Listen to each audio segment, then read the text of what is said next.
Our theme this month is the prophetic imperative, the call for all of us to act as prophets in our world and in various parts of our world, in the political parts of our world and our families, and maybe those aren't always different, in the organizations that we're part of.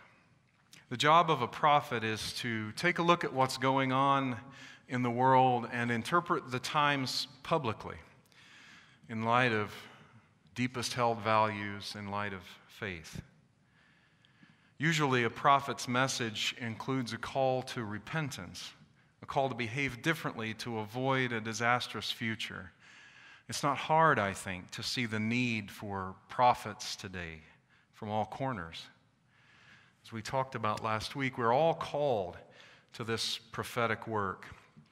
Today, in two short sermons, I want to talk about two of the Hebrew prophets whose message I think rings true for us today. They reminded people of the values they claimed to hold most deeply but had gotten away from, and called them back to acting on those values.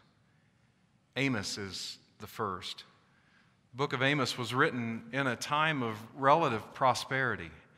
Israel was divided into two kingdoms when he preached around the 790s BCE.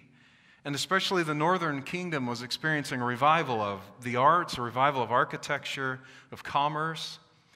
Its military conquests were expanding its territory. It was a boom time for those in position to take advantage. But even when the financial outlook is strong, greed prevents a rising tide from lifting all boats. That certainly seems to have been the case in Amos' time. Amos predicts the future destruction of Israel by Assyria unless the Israelites turn from their wicked ways. And what exactly were they doing wrong? Well, here is Amos speaking to people who sold food to the public. Hear this, you who trample the needy and do away with the poor of the land, saying, when will the new moon be over, that we may sell grain, and the Sabbath be ended, that we may market wheat? Skimping on the measure, boosting the price, and cheating with dishonest scales, buying the poor with silver, and the needy for a pair of sandals, selling even the sweepings with the wheat. They couldn't wait for the religious celebration to be over so they could sell things again. Prophet had become king of the Israelites as far as Amos could see. And even religion wasn't safe from the merchants' efforts to cheat people, efforts which, just like today, always affect the poor and vulnerable the most.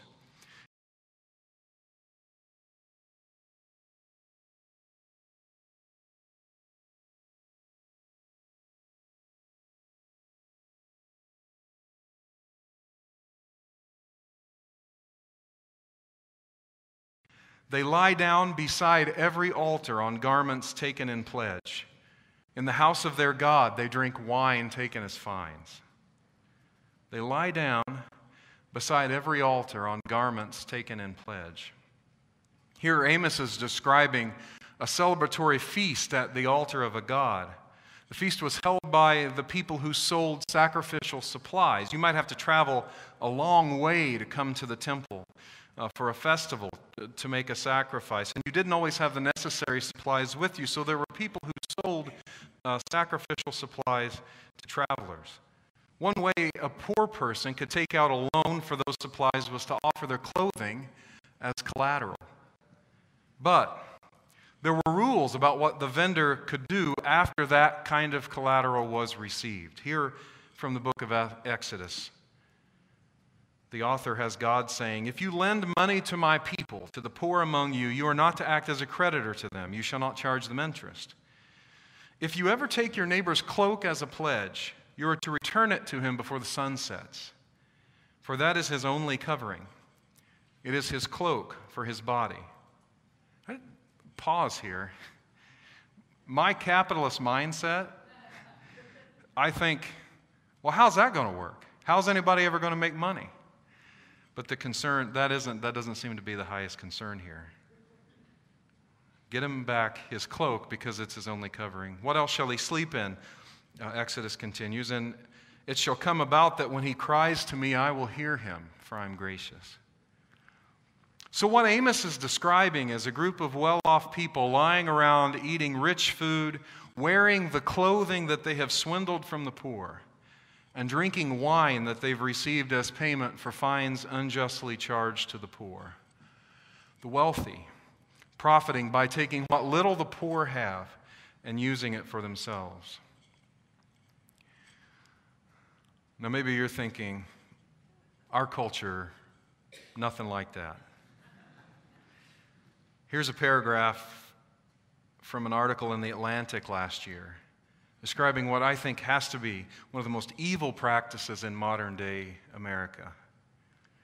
Quote, increasingly, jurisdictions across the country are assessing hefty court fines and fees called legal financial obligations, or LFOs, on defendants, requiring them to pay thousands of dollars or face more jail time, according to Alexis Harris, the author of A Pound of Flesh, Monetary Sanctions for the Poor. Harris talked to one woman who was a victim of domestic violence and spent 8 years in the prison system for shooting the father of her son, her abuser. She'd been assessed $33,000 in LFOs, but 13 years after her conviction, despite minimum monthly payments she'd made, interest had brought her debt to $72,000.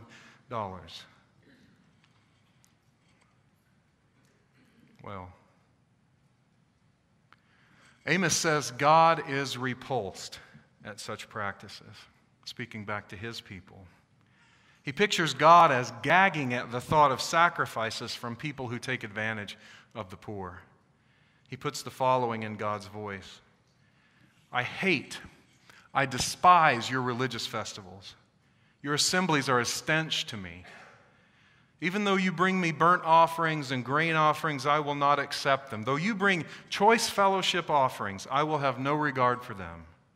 Away with the noise of your songs. I will not listen to the music of your harps, but let justice roll down like waters, and righteousness like an ever-flowing stream. Amos is asking, what good is religion without acting for justice? What good is it to claim holiness? What good is it to claim spiritual growth and ignore the disadvantaged? Amos has been quoted down through the years, including famously by Martin Luther King in a letter from Birmingham jail, which I read an excerpt here. This is from a section in which Dr. King was laying out his feelings at being called an extremist by liberal white Christians. He says, though I was initially disappointed at being categorized as an extremist, as I continued to think about the matter, I gradually gained a measure of satisfaction from the label. Was not Jesus an extremist for love? Love your enemies, bless them that curse you, do good to them that hate you, and pray for them which despitefully use you and persecute you? Was not Amos an extremist for justice? Let justice roll down like waters and righteousness like an ever-flowing stream. So the question is not whether we will be extremists, but what kind of extremists we will be. Will we be extremists for hate or for love? Will we be extremists for the preservation of injustice or for the extension of justice? Amos' preaching, friends, was thought of as extreme in his time. After all, a whole lot of people were doing just fine. Why change things? But Amos believed that the most powerful force in the universe had preferential regard for the welfare of the poor and vulnerable. The principles that Amos lays out are ours as Unitarian Universalists too. Seek the good, including especially good for those who are disadvantaged. Speak out against evil, work against it whenever it is found. Then justice can roll down like waters and peace like an ever-flowing stream. Then we can build a land focused on the justice we seek. Let's sing that song together. Well, I imagine Amos, I don't know how long he lived, but in his last days saying, I told you so. Especially as the prophet Micah came to prominence. Micah was active somewhere around 720 CE, maybe 70 years after Amos. As Amos had predicted, Assyria had conquered the northern kingdom when Micah was prophesying and the northern kingdom lay in ruins. The country prophet Micah lived way out in the sticks in the southern kingdom. He had watched as the Assyrians had laid waste to the north. He looked on in terror as they slowly hacked their way toward his home, the southern kingdom, and the holy city of Jerusalem. Some were asking God, why? Why this? Why now? But Micah seems to have thought it was all pretty clear. Jerusalem's leaders are crooked, he said. They're being punished by God for oppressing the poor in legal decisions and making religious ceremonies inaccessible to poor people. Some of the themes in Amos are echoed in Micah after, again, the destruction that Amos had predicted had come to pass. Micah rails against Jerusalem's leadership in this passage from his book. The leaders of Jacob and the leaders of Israel are leaders contemptuous of justice, who twist and distort right living, leaders who build Zion by killing people, who expand Jerusalem by committing crimes. Judges sell verdicts to the highest bidder. Priests mass market their teaching.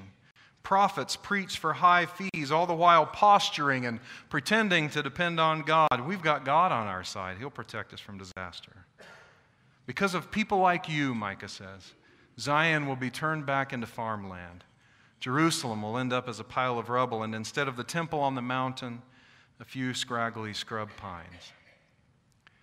The book of Micah is set up as an extended courtroom drama. In this drama, the entire world is called together to sit in the courtroom and hear the case against Jerusalem. The climax of the drama is Micah chapter 6, verse 8, which quotes the judge in Micah's case against Jerusalem. What the Lord requires of you is simple. Do justice and love mercy and walk humbly with your God. I want to focus on one of those commands, love mercy. I heard a Radiolab podcast a couple years ago. The story has stuck with me. It's a story about a Japanese project during World War II. They built these parachutes with ropes hanging down off of them and bombs at the ends of the ropes, like giant jellyfish sort of, but up in the sky. And they figured out that they could get these things up into the jet stream, and the wind would carry them right over to the United States. It's estimated that 900 of them or so made it over here. A handful of them exploded, mostly in remote places. One of the downed balloons was discovered by a picnicking Sunday school class in Bly, Oregon. When someone touched one of the bombs, it exploded and killed 6 people, mostly children, the only fatalities of World War II on the U.S. mainland. A woman who was 16 years old at the time recounted an incident that happened weeks after the bomb exploded. A military truck passed through town loaded with Japanese people headed for a Japanese internment camp. When it stopped, a woman jumped out of the back of the truck calling out for water. It was scorching hot in the back of that truck, and she and her son were in danger of heat stroke. So the girl ran to fill a pitcher with water to take to the woman, but her mother stopped her from taking it. The townspeople were throwing rocks at this woman and her son. The mother was afraid her daughter would get hurt, and for 40 years, the woman was unable to talk about that moment. It so ripped at her heart. As Shakespeare wrote, "Earthly power doth then show likest God's, when mercy seasons justice." It starves our souls to deny mercy. And we all need mercy from time to time. We all fall short of our own aspirations and fall short of the expectations other people have of us. In those moments, it's easy to love mercy when we're the ones who need it. But what if mercy came to define our culture? What if mercy was a way of life for us? What if we who are called to be prophets grounded our own work in mercy? refusing to let anyone remain outside the circle of our concern. It doesn't mean they're our friends. It doesn't mean we'll hang out with them. But it might mean that we treat them with respect.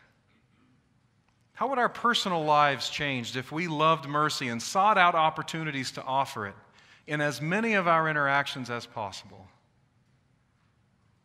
What about our nation's policy and practice?